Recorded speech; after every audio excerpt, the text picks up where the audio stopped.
I'd like to clean up a messy part of our carport by building a highly functional outdoor garden cabinet.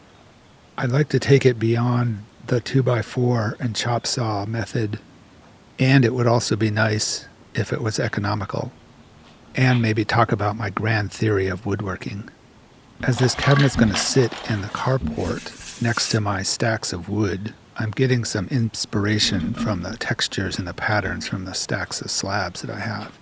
And I'd like to make something that fits in with the texture of the house, but also the texture of the wood that sits around this area. These are all the parts of the cabinet that I'd like to build. It's approximately 4 foot square and about 15 to 16 inches deep, with 2 doors on the front.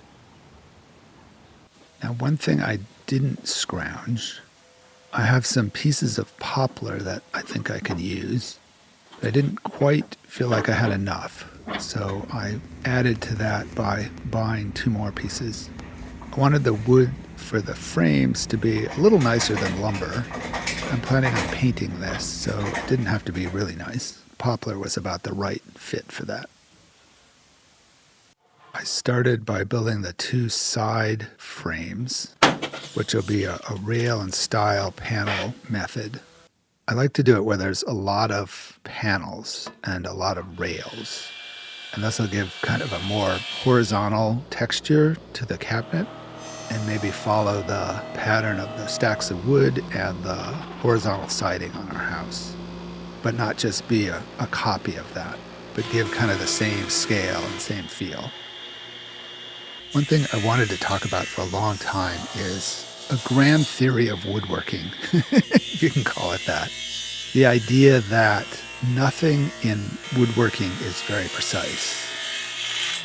I cut my big piece of poplar into the strips I needed, and then there were some extra pieces. So I glued those together to get another strip out of the extra cut off pieces.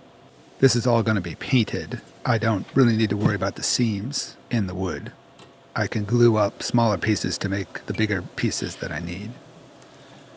Which fits into a little bit of my grand theory in that wood and working wood is inherently inaccurate. The wood is soft and squishy. The tools that you use to cut it and shape it tend to be less accurate than something like machining. In machining, you're holding your workpiece and the tooling with a machine, and you can very precisely make the cuts that you need to make. Think about turning a piece of brass on a metal lathe.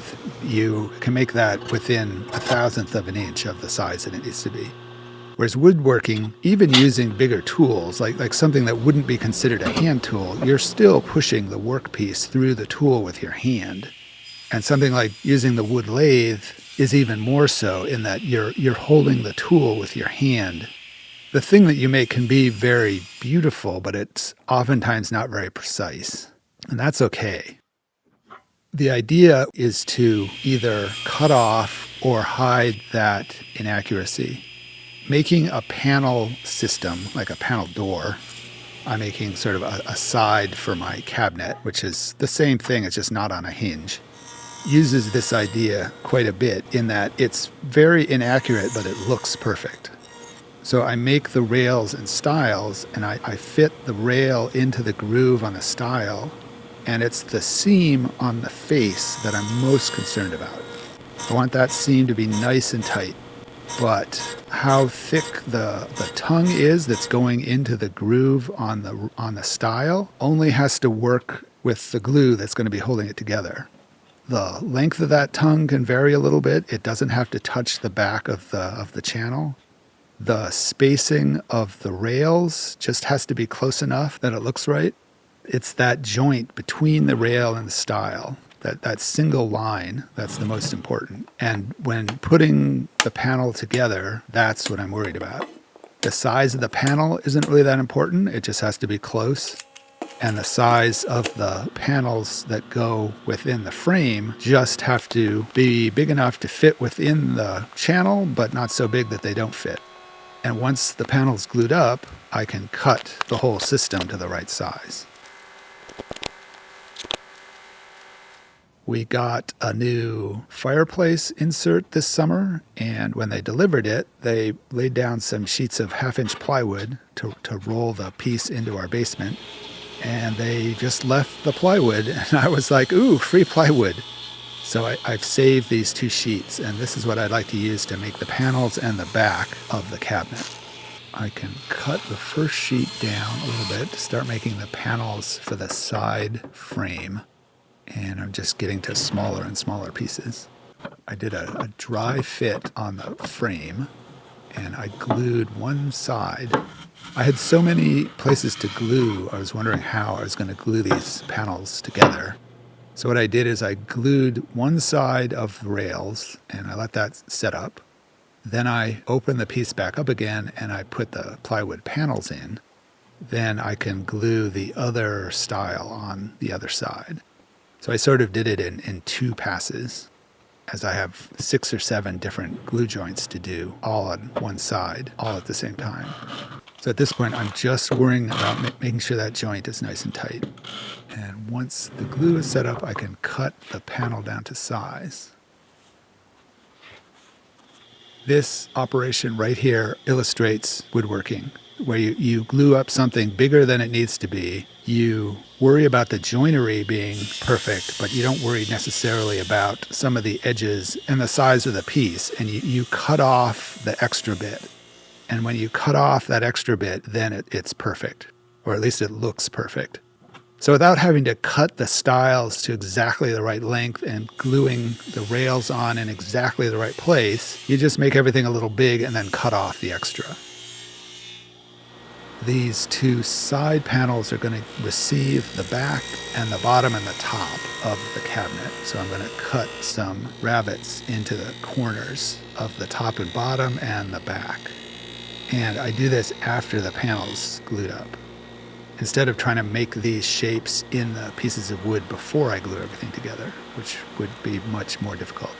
And would mean trying to make pieces that are perfect, gluing them together, and then you're finished. And that's, I think, not how the process really works well. I think you glue parts together, you make sure whatever aspect of that is going to be in the final piece perfect, and then you cut off the extra bit. So now I'm cutting dados in 3 of the rails to hold the shelves up. That'll be on the inside of the cabinet. So the side panels are done, and I started to work on the top and bottom.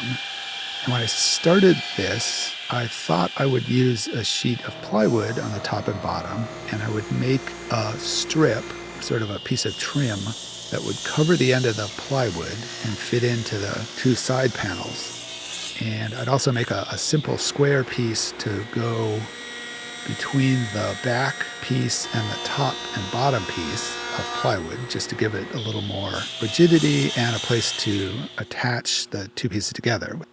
But I went through the process of making the 2 pieces that would go in the front. They never felt right, and I could never quite figure out why this made sense. I was making these little notches, and it was going to make everything sort of fit together. What I realized is this isn't fitting that idea of making simpler parts, making sure they go together perfectly, and then cutting off what you don't need. So I stopped this process, and I got a piece of the pine tree we cut down last winter. And what I thought would be a much better solution would be to make another rail and style frame, one for the top and one for the bottom. And this would give me a nice face for the doors to close against on the top and bottom. And it would give me a nice sort of more rigid frame for the top and bottom. And it would still allow me to use the plywood as the main sort of surface of the top and the bottom. So I went through the process of making the rails and stiles. And my piece of pine was just long enough for this. And this is the same process I did for the side panels. I don't really need to show as much. I did move where I had my dado set up. This kind of made more sense. With this panel system, I did 2 end rails and a center rail. So I don't have all the little strips like I did on the side panels. Although I still did it the same way where I glued one side, I put the plywood panels in, and then I did the other side. And it was right at this point that the power went out, which was a little disconcerting. It's the first time I've had that happen at night. I was just about to turn the table saw on, and then everything was dark. I have magnetic switches on everything, so I think if the power goes out, I don't think I've ever tested this, but I think if the power goes out, the machine won't come back on again, because the switch turns off and there's no power. And you can see how the panels fit into the rails. And it's just a little glue for the second half of the panel.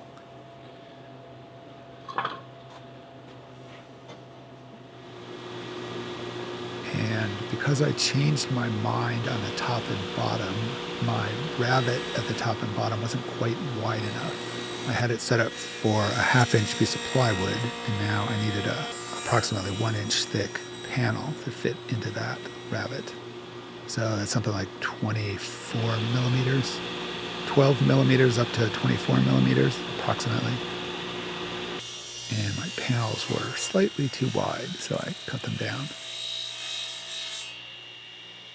And I can start to put the box together. I have the 4 sides now. I just clamp them together. And I made some corner brackets that I use when I'm doing cabinetry like this. They just hold the box square. And I put screws in at the corners. The screws are going into the top and bottom, so they'll be covered in the end. And this is the back, and everything seemed to be square. So I put screws in from the back into the frame. Don't mind the frame on the floor. I haven't quite built that yet. So that's what the box looks like. And then I worked on the doors. And the doors are exactly the same as the side frames. They're just a little wider. So I've got one side glued, and I can make sure the other side is lined up to where it's supposed to be. So as the glue sets, the sticks go in the right direction. I've been sanding the panels just a little bit. It's easier to do it before they go in the frames. And these were a little trickier because they're longer and there was a little more of the warp from the plywood sheet. I trimmed the ends of the doors and they were a little bit too wide. First I tried cutting them, and then it just seemed easier to cut them on the joiner. Now I can work on the base. So this cabinet will sit on a little frame that I'm going to make. And I have a piece of the pine that's left over from building the jar shelf in the basement. And this piece is approximately twice the thickness I need. So I resawed it in half, which in a way gave me a lot more material. I had jointed and planed the 2 sides of the piece I just cut on the bandsaw, and then I can plane the cut face. I can cut these pieces down to the sizes I need for the frame. What I thought I would do is just make a little frame that is held together with dados and rabbets, with pieces that span between the 2 longer sides. I can cut those dados and rabbets with the radial arm saw. And this will all be hidden on the inside, so my cuts need to be big enough to receive the shorter pieces or the cross pieces, but they don't have to be super perfect because they'll never be seen. They're mostly there just to hold the pieces in place while I put the whole system together. And after making sure it'll work, I put some glue and then clamped everything. Now, one place I'm kind of breaking my little woodworking rule is I realized when I put the cabinet on this base, the base was a little wider than the cabinet, and there would be a gap at the front edge. So I wanted to fill that space with some blocking. And I had to cut those to exactly the right length, which breaks that rule in that I have to cut those pieces to the right length and fit them in place. So there's the base piece. And this will help in leveling everything as the floor in the carport is not level, especially right next to the house. I can work on the top, and I've got a piece of poplar for this. And this piece is too thick, and I can get the width out of this piece that I need by resawing it in half. So I can cut it to the length I need and joint a face and an edge. Then I can resaw the piece on the bandsaw. I tend to have better luck with this when I draw a line on the top edge and just follow that line, instead of trying to set up a fence, although sometimes I do it that way. And the two pieces still weren't quite wide enough, so I cut another strip. And these have all been planed to about the same thickness. Put some biscuits in, not so much for strength, but to hold the pieces parallel to each other when the glue goes on. The biscuits will keep everything flat. And I jointed one edge, and I can cut the other edge. So the two long sides are now parallel, and it meant it would fit in my planer now. Now my big idea here was to make this piece longer than I needed, then cut off the ends, and I could use those ends to make the whole piece thicker.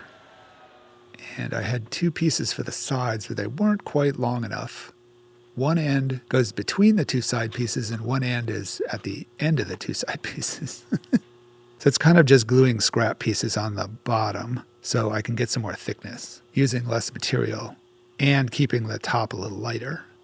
And as long as I keep all the joints tight, then it should be fine. All the grain runs in the same direction, so it shouldn't come apart. And once that's all glued together, I can trim up the edges again and make everything perfect. This is a little bit like the wood turning part of a segmented project, where I glue up a bunch of pieces. It looks like a ball of junk once it's glued together, but then you turn it and you turn off all of the extra sloppy bits. And that's a little bit how this top works, where I glued a bunch of pieces together and then I cut it nice and square and perfect. I can start working on the shelves. The shelves are going to be a little different. I think normally you'd just cut out pieces of plywood and support it somehow, and you'd have plywood shelves. But what I thought I would do is cut the plywood into strips and rotate them, so I'd have a bunch of little beams running across as the shelf. So I'm making the piece that'll go on the side of the shelves. It'll go between the strips of plywood and the cabinet. I'm going to cut a bunch of dados and rabbets into this piece, and these will hold the strips of plywood. When I was originally thinking about this piece, I was going to cut the shape out of a solid piece of wood. I decided that was harder than it needed to be, and what I could make is a big rectangle with the notches in it to hold the plywood strips. And I could make a smaller piece, which is this piece, which I'll attach to the bigger piece, and this piece will fit into the dados that I cut into the side panels. And as it doesn't have to really cantilever and it's a nice big gluing surface, it should be plenty strong. You can see how the little pieces fit into the dados and the bigger pieces fit over the rails. And now I can just attach the little piece to the big piece. And there should be enough surface to make a bond that's plenty strong to hold the shelves up. I can cut all the strips of plywood. I think they're 2 inches or 2 inches deep, or about 50 millimeters.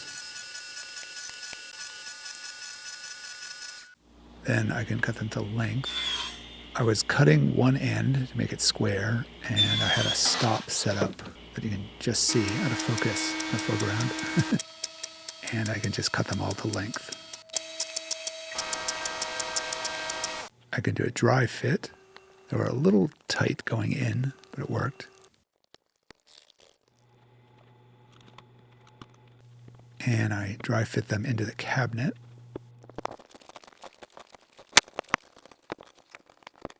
I can glue the strips into the end pieces. So I just put a dab of glue and then move that around with a brush.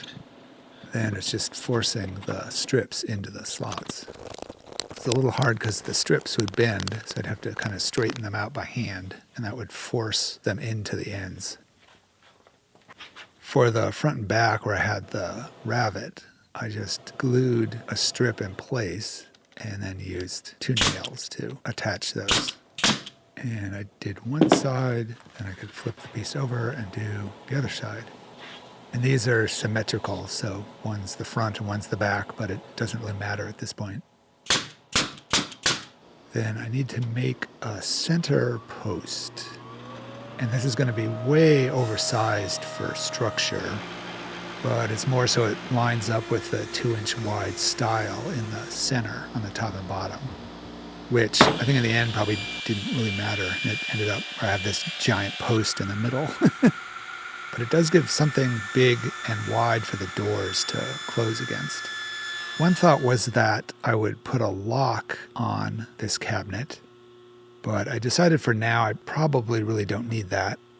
But if I do, a lot of this width was so that I could cut a slot in the side of this post, make a metal plate to attach in that slot and come out between the 2 doors. Then I could put a padlock on the outside of that, and that would keep the door locked. So in the future, I can do that if I find that I need to. Also, that post is going to hold up a center support for the shelves. The shelves probably really don't need that support, but this piece will hold the strips that make up the shelves parallel instead of them sort of wobbling all over the place.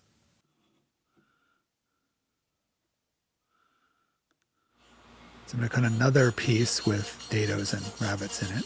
I was finding I couldn't cut the full depth on these in one pass. The saw blade would just grab way too much and stall. So I cut them in 2 passes, which was a little tricky because I had to get the saw back into exactly the same place. It kind of helps because I want these slots to be slightly wider so the strips will fit into them a little easier.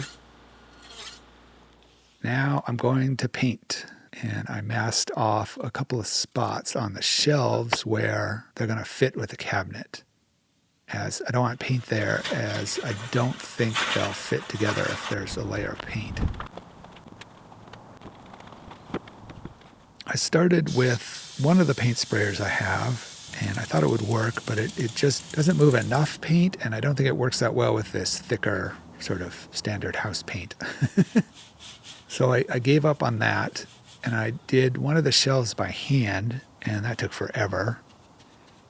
So I found my older paint sprayer. That's just a cheap paint sprayer I got years ago, but it worked pretty well. It really put out a lot of paint, and I was able to get things painted a lot quicker. I was partway through the cabinet and realized I really need to put my respirator on. I had the wind from behind me, so I wasn't really breathing in paint, but it seemed like a good idea.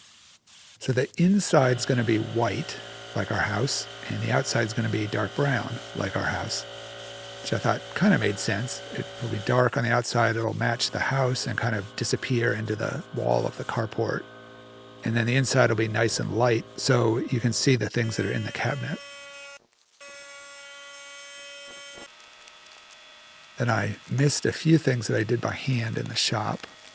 And it had gotten colder outside the next day, so I couldn't really paint outside.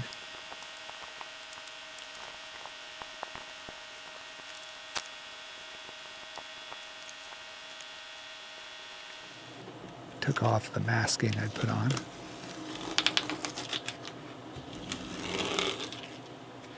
And did some final touch-ups on the white. I missed some of the edge, and then some of the brown oversprayed a little bit too. One thing I did buy for this, to make things easier, I got some adjustable feet that will go on the base frame. And this will allow me to level the base, so the whole project will be level. Also, the center supports for the shelves, I wanted to attach to the center post, sort of from the inside with some pocket screws. So I drilled those holes now, just before I started to assemble everything. I can put everything together, and this is the base. And the floor of the carport slopes away from the house, which makes sense for drainage, but it means it's not level. So that's where these feet really come in handy. It's a bracket that attaches to the wood with a threaded bolt that you can move up and down to get everything level. Now the box can sit on that, and I can put the shelves in. The shelves I'm not going to glue or even screw in place. They'll just sit there, but they'll be held in place with the center support and the post in the middle. I wanted to make everything in parts so I could bring everything to the carport in pieces. I think if it was all together, trying to carry it from the shop over to the carport would have been too much. I'm sure I could have figured it out, but it seemed easier to make everything in pieces than put it together in place. Center pieces were a little tricky to get together, getting all of the slats to behave and fall into the right place. But I found if I sort of put it in at an angle on a corner, I could get them to go in. With the pieces where I wanted them, I marked where they hit the back panel of the box. Then I moved the center support out of the way and drilled 2 holes through the back. And I will use these in a minute. Then I could move the center support back into the right location and put the center post in, and then found it was still a little bit too wide or thick. So I marked the width that would work and cut the piece down to size. I ran it through the table saw and then I planed it. Then I'll attach that with some screws at the top and bottom. And the top and bottom of the cabinet will be covered, so you won't ever see these screws. And I had to move the cabinet, and now the shelves and the posts are in there, so it's getting heavy. But I just had to tip it over so I could put the screws into the bottom of the post.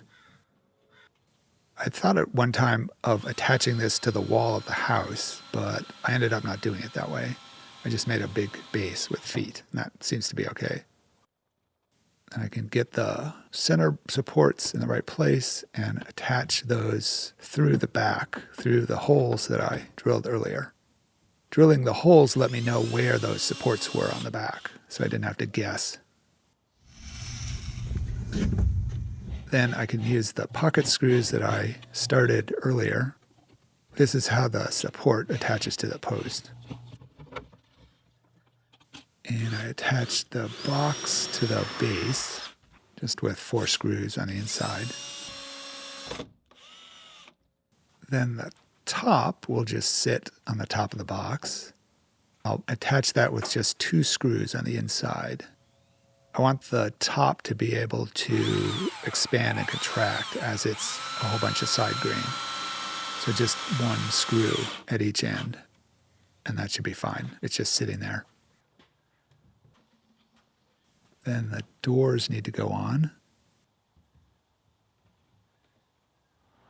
I can shim up the bottom of a door and get the door in exactly the location I want it.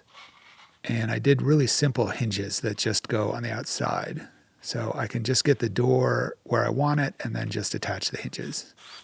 Not have to cut any mortises out or try and put the hinges on when the door is in a different location. And I'm hoping this is strong enough for these doors. If not, I'll either get some different hinges or get more hinges. I've got 2 on each side at the moment. I could put a hinge at every single rail. That seemed kind of like overkill, although it might look kind of cool. Then the moment of truth. Then I can do the other door. I had this all together and I came out a day or 2 later and the first door I put on wasn't closing. It was kind of sticking in the frame and I was thinking, oh, I'm going to have to take it all off and joint off an edge or something. I thought about it. It's like, oh, maybe I can just adjust one of the feet on the box, on the base. So I did that, and I literally sat there with a drill in the bolt on the adjustable foot, and I could watch the door come back into alignment. It worked perfectly. The last thing to make are some handles, I'm realizing, as you can't really open the doors without them. So I glued up some scrap pieces of the pine I'd used to make sort of a flat piece of material. And I threw that down on the CNC machine. And my first thought was to cut out some handles. And I had some handsaw handles drawn. So I modified those a little bit and cut those out. I cleaned them up. I didn't bother joining and planing my piece of material, as I knew I was just going to sand everything on the disc sander once they were cut out. And I rounded over the edges, make them a little more handle-like. And I painted them. I wanted to paint them the red color that we have for our doors, but we're out of that. Then I was putting them on, and this never really felt right. So I put the handles away. Maybe I'll use them for something else. And then I had a much better idea for how to do this. And what I'd like to do is make a strip with a finger pull, basically a ravet cut in it, and have the strip run the full width of the door. So you can pull the handle wherever you want along the width of the door. And the handle will kind of go away into the pattern of the cabinet, which is more the idea that we started with the stacks of wood. I think a much cleaner, much simpler look. And there's a second, almost more important function to these handles that I'll get to in a minute. So I just cut the notch out for the finger pull. I suppose I could have done this with the dado blade. I got partway into it and realized my little fin throat plate doesn't work when you're not cutting all the way through the piece of wood. But this is usually really quick, so it's just 2 cuts.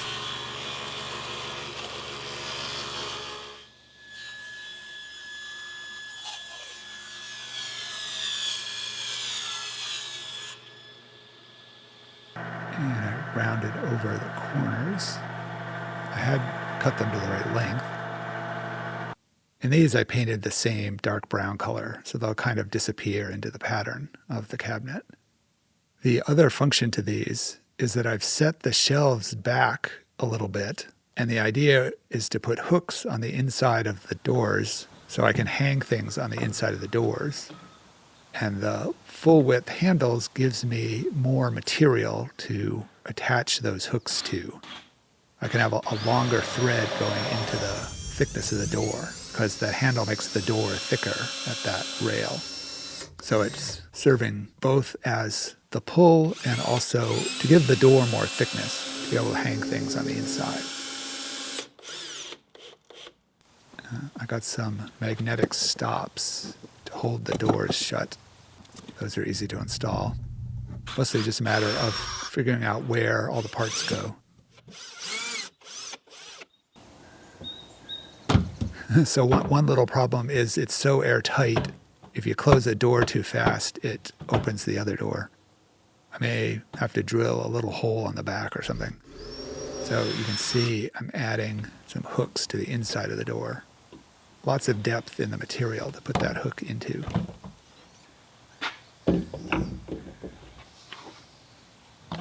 And there's some last little bit of painting, like the face on the post and the bits of the dado on the sides where the shelves went in. And the stuff can go in.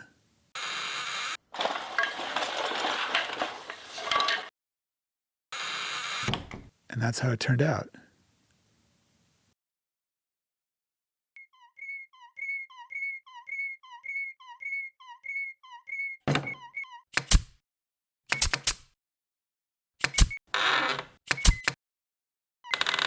Thanks for watching.